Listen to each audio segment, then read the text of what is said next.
नमस्कार, राज्यसभा टीवी में आपका स्वागत है। मैं हूं दीपक डोभाल। राज्यसभा टीवी का खास कार्यक्रम विशेष आज से कुछ दिनों के लिए नए कलेवर और नए अंदाज में आपके बीच होगा। विशेष अब है लोकतंत्र 2015। बिहार की चुनावी रणभेरी बज चुकी है और समूचे प्रदेश में चुनावी बयार जोरों से चल रही है। ऐसे में अगले कुछ हफ्तों तक हम आपको दिखाएंगे चुनाव की पल पल की खबरें, दिखाएंगे बिहार के गली नुक्कड़ों के हाल, बात होगी दो टूक और सवाल होंगे आमने सामने। बिहार चुनाव से जुड़ी हमारी ये खास पेशकश आप देख सकते हैं सोमवार से शनिवार रात 7:30 बजे, 10:30 बजे और सुबह 7 और 11 बजे। तो करते हैं लोकतंत्र 2015 का आगाज। सबसे पहले चुनावी हेडलाइंस। बिहार विधानसभा चुनाव में दूसरे दौर की अधिसूचना जारी। 6 जिलों की 32 सीटों पर 16 अक्टूबर को मतदान। पहले और दूसरे दौर के लिए नामांकन का सिलसिला तेज। पूर्व मुख्यमंत्री जीतन राम मांझी ने मखदूमपुर से भरा पर्चा, इमामगंज से भी लड़ेंगे चुनाव। एनडीए के घटक दलों के प्रत्याशियों का ऐलान। एलजेपी की दूसरी लिस्ट में 9 तो आरएलएसपी की पहली सूची में 17 उम्मीदवार। और बीजेपी नेता सुशील मोदी का नीतीश लालू गठबंधन पर आरोप। कहा बीजेपी के सहयोग से ही हुआ बिहार का विकास।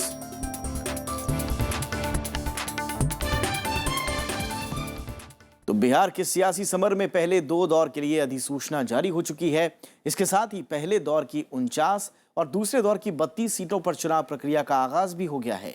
पहले दौर में 12 अक्टूबर को मतदान होना है, जब ये 16 अक्टूबर को वोट डाले जाएंगे।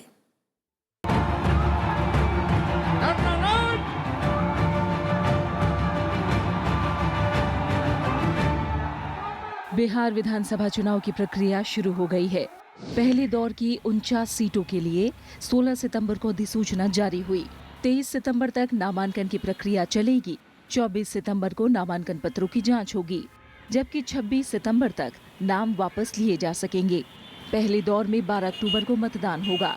इस दौर में समस्तीपुर, बेगूसराय, खगड़िया, भागलपुर, बांका, मुंगेर, लखीसराय, शेखपुरा, नवादा और जमुई 10 जिलों की 49 सीटें हैं।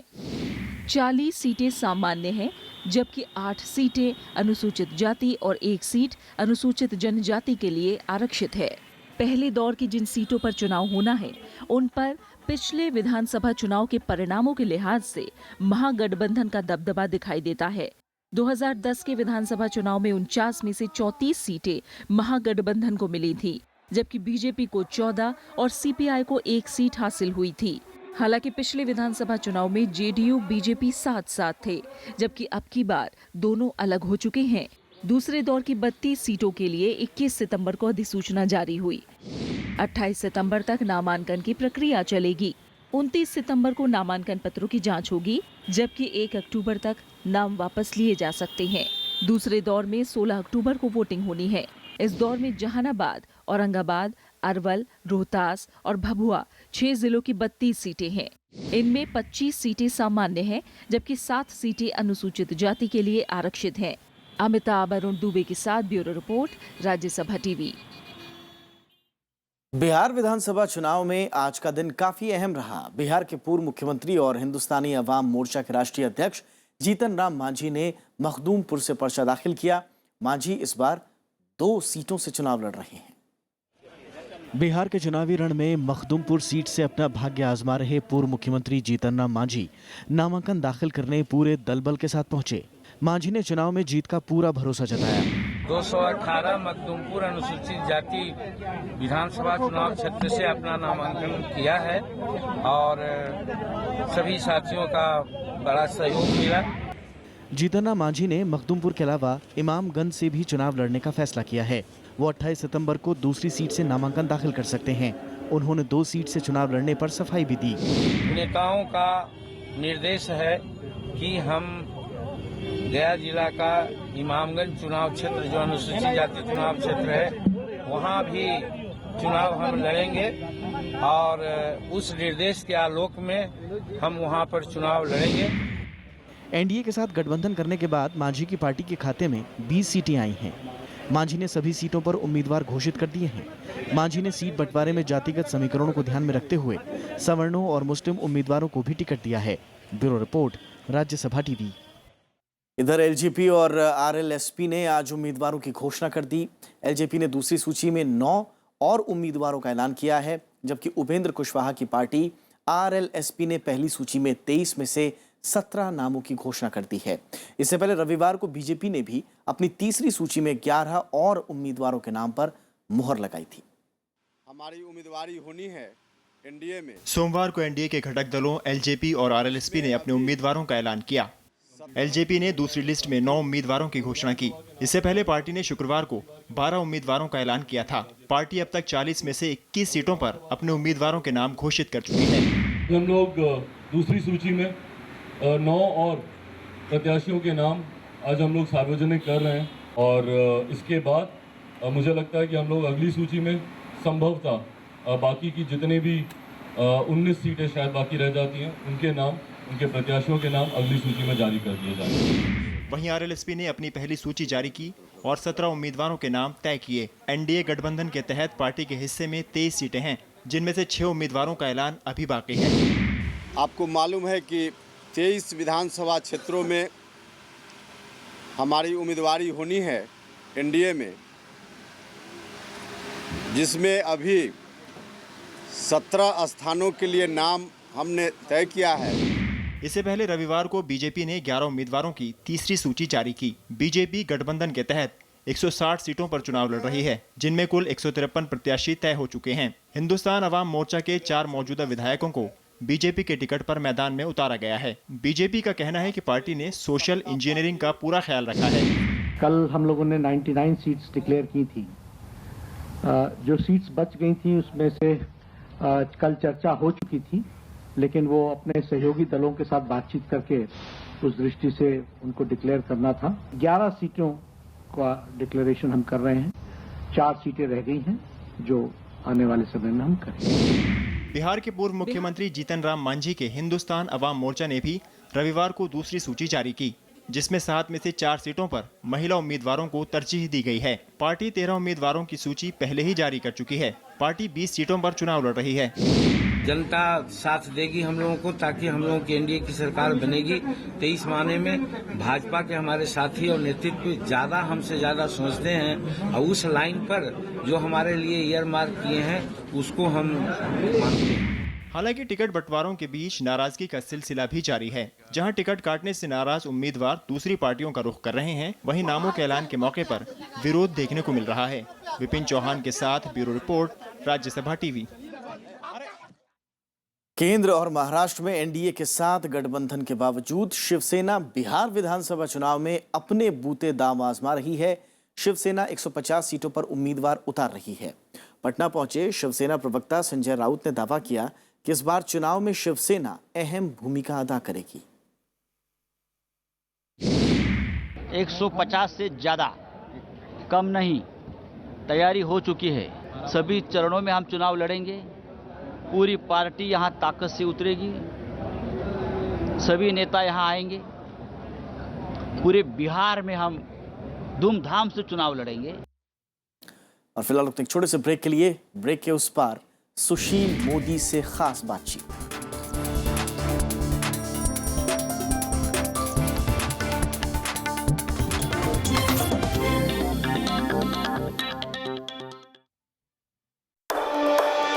आपका मुद्दा,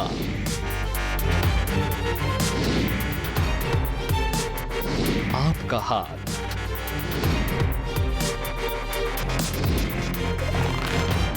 सरकार तक पहुंचेगा आपका सवाल। राज्यसभा टीवी बनेगा आपकी आवाज।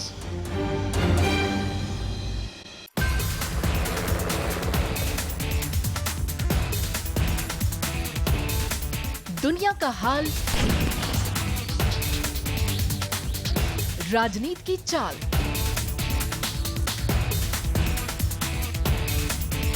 बिजनेस की रफ्तार,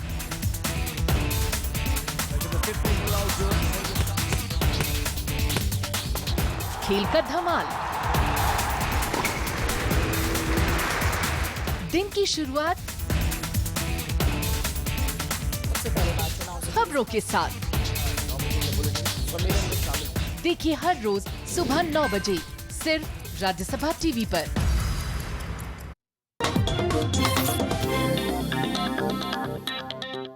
बीजेपी नेता सुशील मोदी ने लालू नीतीश के महागठबंधन पर तीखे आरोप लगाए हैं।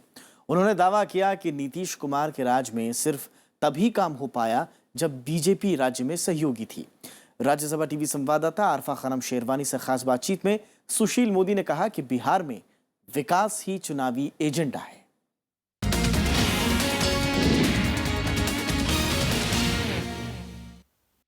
बिहार में फिलहाल चुनावी सरगर्मी अपने शबाब पर है और पूर्व उप मुख्यमंत्री बिहार के सुशील कुमार मोदी हमारे साथ इस वक्त मौजूद हैं, उनसे बातचीत करते हैं। सुशील, ये बताइए फिलहाल कि माना ये जा रहा है कि बयानों की राजनीति हो रही है और मुद्दों की राजनीति गौण हो रही है। देखिए, जो लोग बयानों की राजनीति कर रहे हैं उनके पास कोई मुद्दा नहीं है, इसलिए वो बयानों की राजनीति कर रहे हैं। हम विकास की राजनीति कर रहे हैं, हम विकास के मुद्दे पर चुनाव लड़ेंगे। कुछ लोग विकास के मुद्दे को डाइवर्ट करना चाह रहे हैं, उनके पास अपनी कोई उपलब्धियां नहीं हैं। लेकिन प्राइम मिनिस्टर मोदी ये कह रहे हैं कि 25 साल का जो है हिसाब मांग रहा है बिहार, उसमें तो वो भी सरकार शामिल है जिसमें आप उप मुख्यमंत्री थे। 25 साल जब वो बताएंगे तो मैसेज जाएगा ना कि जब बीजेपी साथ में थी जो भी कुछ अच्छा काम हुआ वो केवल 7 साल में ही काम हुआ, और जब अलग थे तो काम नहीं हुआ, तो इसलिए 25 साल का हिसाब मांग रहे हैं। तो 25 में से 7 निकाल दें? नहीं, 7 निकाल नहीं थे, यानी 7 जो अच्छा काम हुआ वो तब हुआ जब बीजेपी साथ में थे। तो बीजेपी के हटने का क्या परिणाम हुआ ये लोगों के सामने आ जाएगा। क्या आप इस बात को मानते हैं कि मुद्दे बहुत गौण हो रहे हैं और सिर्फ सांप्रदायिक और जातीय ध्रुवीकरण है बिहार में इस बार चुनाव में? नहीं, देखिए, बाकी लोग जो प्रयास करें, हम जातीय ध्रुवीकरण और सांप्रदायिक ध्रुवीकरण के आधार पर बिहार में गठबंधन नहीं होने देंगे, ध्रुवीकरण नहीं होने देंगे, और विकास का एजेंडा सेट कर दिया हम लोगों ने। बिहार का चुनाव ये भी तय करेगा, ये मामूली चुनाव नहीं है, कोई भी विधानसभा का चुनाव नहीं है, बल्कि ये तय करेगा कि आने वाले दशकों में देश की राजनीति किस तरह से काम करेगी। देखिए, बिहार एक महत्वपूर्ण राज्य है, 40 लोकसभा की सीट है, और बिहार, यूपी, ये सब बड़े राज्य हैं जो देश की राजनीति की दिशा को तय करते हैं। तो इसलिए बिहार का चुनाव निश्चित है कि प्रभावित करेगा देश की राजनीति को, और देश के तमाम दल किसी न किसी रूप में इस बिहार के अंदर रुचि ले रहे हैं, इसलिए निश्चित प्रभावित करेगा। और मुझे पूरा विश्वास है कि लोगों ने बदलाव का, परिवर्तन का मन बना लिया है। लोगों ने एक लंबा मौका दिया, लालू जी को उन्होंने मौका खो दिया, अवसर खो दिया, फिर लोगों ने नीतीश जी को मौका दिया। 7 साल अच्छी सरकार चल रही थी, उन्होंने गठबंधन तोड़ दिया, और 25 महीने में बिहार की जो हालत हुई है, तो लोग अब परिवर्तन, बदलाव चाहते हैं। बहुत हो गया, 10 साल किसी को मुख्यमंत्री के नाते लोगों ने स्वीकार कर लिया, तो कोई कम थोड़ी है।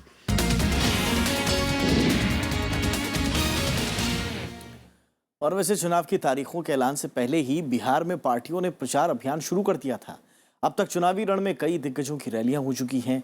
परंपरागत तरीके से लेकर हाईटेक तक हर तरह का प्रचार नजर आ रहा है।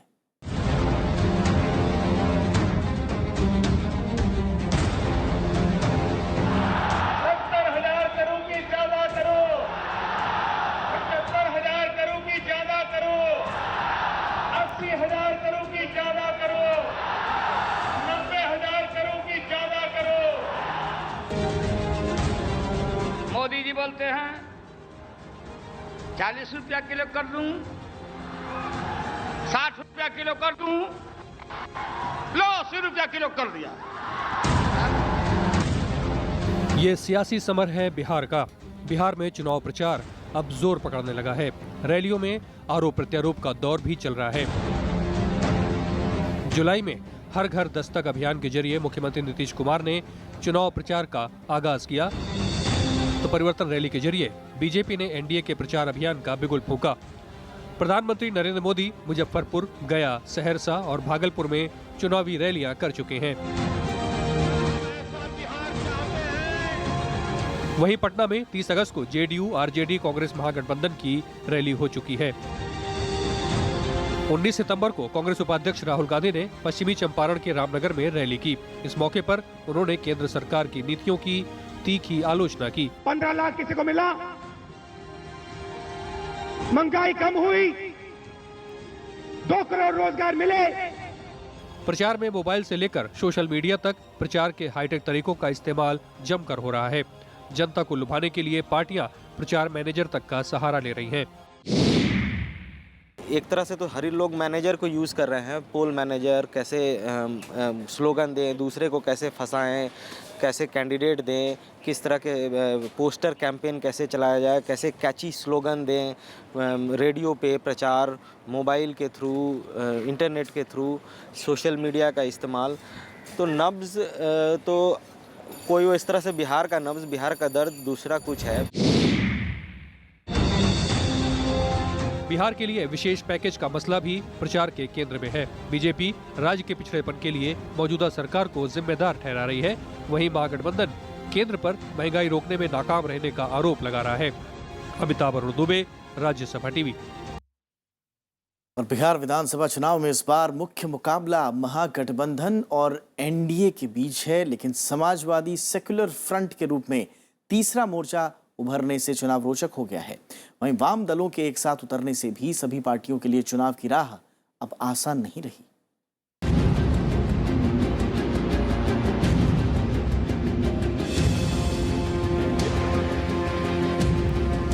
बिहार विधानसभा चुनाव में राजनीतिक पार्टियां कोई कसर नहीं छोड़ रही हैं। वो सहयोगियों के साथ विरोधियों को भी गले लगा रही हैं। बिहार में एक दूसरे के धुर विरोधी रहे लालू प्रसाद यादव आज नीतीश कुमार के साथ खड़े हैं। जेडीयू ने बिहार में आरजेडी और कांग्रेस के साथ महागठबंधन बनाया है। बाई इलेक्शंस हुए थे 10 स्थान पर पिछले साल, तो उसमें जेडीयू, आरजेडी और कांग्रेस के बीच में तालमेल था। इसलिए आगे के तालमेल में तो कांग्रेस पार्टी शामिल है ही। कभी जेडीयू के साथ सरकार में रही बीजेपी इस बार उसके खिलाफ खड़ी है। पार्टी एनडीए के सहयोगी दलों के साथ चुनाव मैदान में है। बीजेपी के साथ रामविलास पासवान की एलजेपी, उपेंद्र कुशवाहा की आरएलएसपी और जीतन राम मांझी की हिंदुस्तान अवाम मोर्चा एक मंच पर हैं। हम सभी एनडीए के साथी दल, चारों की चारों पार्टियां प्रधानमंत्री श्री मोदी जी के नेतृत्व में दो तिहाई से ज्यादा जन समर्थन प्राप्त करने के विश्वास के साथ हम चुनाव के मैदान में हैं। कम सीट दिए जाने से महागठबंधन से अलग हुई समाजवादी पार्टी की अगुवाई में 6 दल समाजवादी सेक्युलर फ्रंट के नाम से चुनाव लड़ रहे हैं। इसमें समाजवादी पार्टी के अलावा एनसीपी, समाजवादी जनता दल डेमोक्रेटिक और संगमा की एनपीपी, पप्पू यादव की जन अधिकार मोर्चा और समरस समाज पार्टी शामिल हैं। दो ध्रुव के अलावा कोई तीसरा ध्रुव नहीं था। इसलिए मैं आभारी हूँ समाजवादी पार्टी का कि उन्होंने इसमें पहल की और तमाम लोगों को अपने साथ विश्वास में लिया और एक मजबूत तीसरा विकल्प बिहार की जनता को हम देंगे। बिहार में वाम ब्लॉक भी महागठबंधन और एनडीए को चुनौती दे रहा है। 6 वाम दल सभी सीटों पर चुनाव लड़ रहे हैं। इसमें CPI, CPM, CPIML, SUCI, forward block और आरएसपी शामिल हैं। हमारे लाल झंडे पे पार्टियां बेशक अलग हो, लेकिन लाल झंडे पे आपको नजर आएंगे यही जुड़े हुए भाई, अपना किसान और अपना मजदूर। ये जो है इस अशुभ के घोड़े को रोकेगा। एमआईएम सांसद असदुद्दीन ओवैसी ने बिहार में चुनाव लड़ने का ऐलान कर दिया है। उनकी पार्टी बिहार में सीमांचल के 4 जिलों में चुनाव लड़ेगी। इसके अलावा शिवसेना और दूसरे छोटे दल भी बिहार चुनाव में किस्मत आजमा रहे हैं और कुछ सीटों पर जीत हार तय करने में बड़ी भूमिका निभा सकते हैं।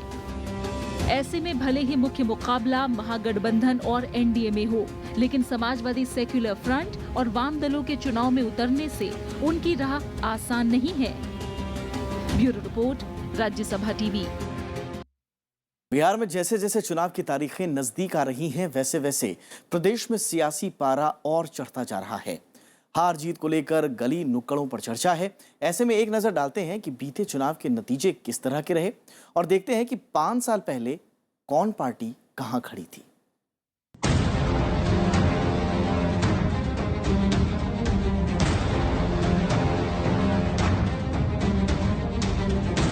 बिहार में सियासी तस्वीर बदल चुकी है।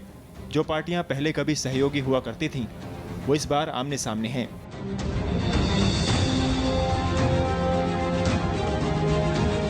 पुराने समीकरण टूट चुके हैं और नए समीकरण में आज भी कई महीन रेखाएं दिखाई दे रही हैं। 2010 के चुनावी घमासान में जनता ने एनडीए का साथ दिया था और जेडीयू बीजेपी गठबंधन के हाथों में सत्ता की कुंजी थमाई थी। 2010 में 90 पार्टियां चुनावी मैदान में उतरी थीं, जिनमें 6 राष्ट्रीय पार्टियां, 3 बिहार की क्षेत्रीय पार्टियां, 9 दूसरे राज्यों की क्षेत्रीय पार्टियां और 72 अन्य पंजीकृत पार्टियां थीं। इन पार्टियों के साथ ही मैदान में बड़ी संख्या में निर्दलीय प्रत्याशियों ने भी किस्मत आजमाई थी। जब नतीजे आए तो 141 सीटों पर चुनाव लड़ने वाली जेडीयू 115 सीटों के साथ प्रदेश की सबसे बड़ी पार्टी बनकर उभरी। 102 सीटों पर लड़ने वाली बीजेपी के खाते में 91 सीटें गईं। आरजेडी ने 168 सीटों पर किस्मत आजमाई, लेकिन उसके हाथ महज 22 सीटें ही आ पाईं। जबकि कांग्रेस ने एकला चलो की राह पर 243 सीटों पर दाव खेला था, मगर वो सिर्फ 4 सीटों पर ही जीत हासिल कर सकी। 75 सीटों पर लड़ने वाली एलजेपी को 3, 56 सीटों पर लड़ने वाली सीपीआई को 1, 41 सीटों पर लड़ने वाली जेएमएम को 1 सीट पर जीत मिली थी, जबकि 1342 निर्दलीय उम्मीदवारों में से 6 को कामयाबी मिली। बीएसपी को कुछ खास सफलता नहीं मिली। 239 सीटों पर लड़ने वाली ये पार्टी महज 3 सीटों पर ही जमानत बचा पाई। कुल मिलाकर बिहार में 3523 उम्मीदवारों ने किस्मत आजमाई थी, जिनमें 3019 उम्मीदवारों की जमानत जब्त हो गई। 2010 में 52.67% मतदान हुआ। उस वक्त प्रदेश में 5,51,20,656 मतदाता थे, जिनमें 2,90,34,705 ने मताधिकार का इस्तेमाल किया। इस बार हालात काफी बदल चुके हैं। पिछले लोकसभा चुनाव के बाद से बिहार पर सबकी नजरें टिकी हुई हैं। लोकसभा चुनाव के ठीक 1 साल बाद जनगणना की रिपोर्ट आ गई। बीते दिनों धार्मिक जनगणना की रिपोर्ट भी सामने आई। इसी रिपोर्ट ने बिहार में तमाम पार्टियों को चौकन्ना कर रखा है। नीतीश कुमार और लालू यादव का गठजोड़ अपनी रैलियों में जातिगत जनगणना के आंकड़े सार्वजनिक करने की मांग कर रहा है। 2010 के बाद बदले हालात में नए सिरे से सभी पार्टियां कमर कसकर मैदान में जीत दर्ज करने की जुगत में लगी हैं। Bureau report, Rajya Sabha TV. Bihar की राजनीति में कर्पूरी ठाकुर समाजवाद का एक बड़ा नाम माना जाता है। 2 दशकों से कई राजनेता ठाकुर की विरासत पर अपना अधिकार जमाते आ रहे हैं। हमारे संवाददाता विशाल दहिया ने समस्तीपुर में बिहार के पूर्व मुख्यमंत्री के पैतृक गांव कर्पूरी ग्राम का दौरा किया। समस्तीपुर जिला मुख्यालय से 7 किलोमीटर दूर बसा समाजवाद के बड़े नेता का पैतृक गांव कर्पूरी ग्राम। 1924 में यहीं जन्मे कर्पूरी ठाकुर 2 दफा बिहार के मुख्यमंत्री बने। 46 साल के राजनीतिक जीवन में कर्पूरी ठाकुर समस्तीपुर से या तो सांसद रहे या विधायक। हालांकि वक्त के साथ गांव का सुधार हुआ। पक्की सड़कें और रेलवे स्टेशन बनकर इसे आदर्श गांव की कतार में भी ला खड़ा किया। लेकिन अब हालात कुछ और हैं। मालगाड़ी के कुछ डिब्बों की माल ढुलाई ही यहाँ के लोगों के लिए रोजगार बचा हुआ है। मजदूर मूलभूत सुविधाओं से महरूम हैं। तो विकास क्या हुआ है? रेक पॉइंट से कोनो विकास हुआ है? पढ़ा लिखा हुआ है 100 आदमी तो यहाँ बेरोजगार बैठा हुआ है। जो वो इनका इलाका है उस हिसाब से कुछ विकास हुआ है कि नहीं हुआ है? कुछ विकास जरूर हुआ है सर, ऐसी बात नहीं है। विकास साफ नहीं है, कुछ हुआ है। लेकिन युवा लोग तो कह रहे हैं कि रोजगार नहीं है, बेरोजगारी है। रोजगार तो नहीं है सर। सब मजदूर अपना अपना कमाता है, खाता है, यही है। मुखिया जी के भाई हैं। क्या शुभ नाम है आपका? जी, बात करेंगे हमसे। क्या ज्ञान है? नहीं विकास हुआ है। बिजली पानी सबका साधन मिलेगा। अरे तो आपको विकास लग रहा था, आप बता दीजिए ना। आप हमको बता दीजिए, इनको क्या कह रहे हैं बेचारों में? रैक पॉइंट यही सब सुविधा है और कोई विशेष बात है। लेकिन कुछ लोग तो कह रहे हैं कि रोजगार की कोई सुविधा नहीं है। जो है वही ना, रोजगार की सुविधा नहीं है। नहीं जी रहे हो रैक पॉइंट से, नहीं जी रहे रुपया कमाते हो 3 तल्ला ठोके ठोके मजदूर आदमी से लेकर बड़ा का आदमी तक। रैक पॉइंट का देना ठाकुर जी का देना है ना। कर्पूरी जी के लड़के रैक पॉइंट यहाँ से हट रही थी। कर्पूरी जी के लड़के रामनाथ जी ने इस रैक पॉइंट को रुकवाया। इस इलाके के जितने भी मजदूर आदमी हैं उन लोगों का आर्थिक सुधार हुआ। ये ठाकुर जी का देन है। ये लड़का रामनाथ जी वही रुकवाए हुए हैं, जिससे हम लोग जी रहे हैं। अगर ये आज रैक पॉइंट नहीं रहे तो हम लोग को दिल्ली पंजाब जाना पड़ जाएगा। मजदूर जहां अपने हक की आवाज उठा रहे हैं तो वहीं ठेकेदार कमाई में मगन हैं। हैरानी रेलवे स्टेशन पर लगे इन दो बोर्ड्स पर है, जहां नीतीश कुमार एक ओर तो रामविलास पासवान दूसरी ओर कर्पूरी ठाकुर की जन्मभूमि पर अपने योगदान का एहसास करा रहे हैं। हालांकि चुनाव सामने आ चुका है, दोनों नेता एक बार फिर आमने सामने हैं। लाजमी है कि कर्पूरी ठाकुर की विरासत पर दोनों ओर से हक फिर से जताया जाए। ऐसे में जनता चुनाव में इलाके के विकास, बेहतर रोजगार और बुनियादी सुविधाओं की मांग जोर शोर से उठा रही है। विशाल दहिया, राज्यसभा टीवी, कर्पूरी ग्राम, समस्तीपुर। और बिहार के लखीसराय जिले की सैकड़ों एकड़ उपजाऊ जमीन बंजर होने की कगार पर है। रबी और दलहन की फसलों के सबसे बड़े उत्पादक जिले में नहरों को विकसित करने और इलाके को जल भराव से मुक्त करने के लिए योजनाएं कागजों से आगे नहीं बढ़ पाईं। इस वजह से उत्पादन घट गया और क्षेत्र विकास के पैमाने पर पिछड़ गया है।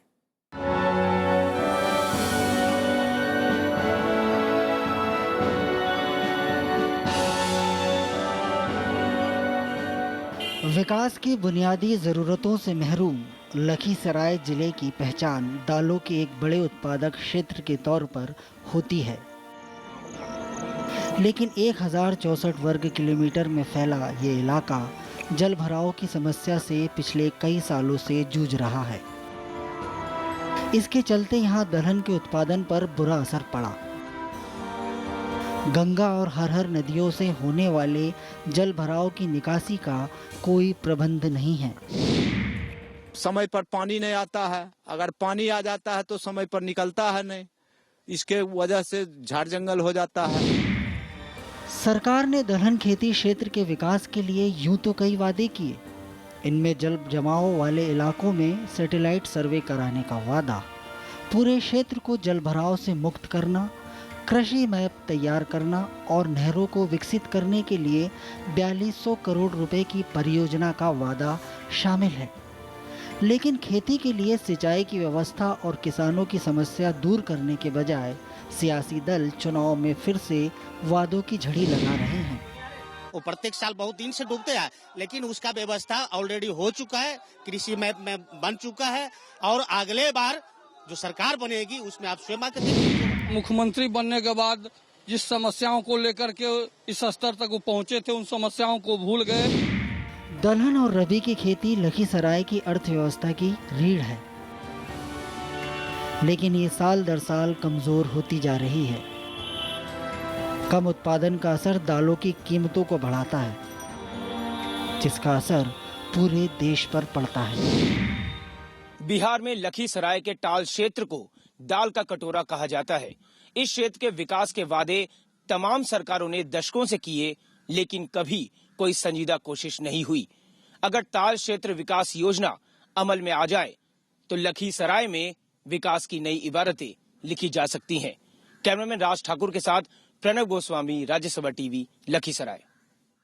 तो लोकतंत्र 2015 के आज के सफर में बस इतना ही। दीजिए इजाजत, नमस्कार।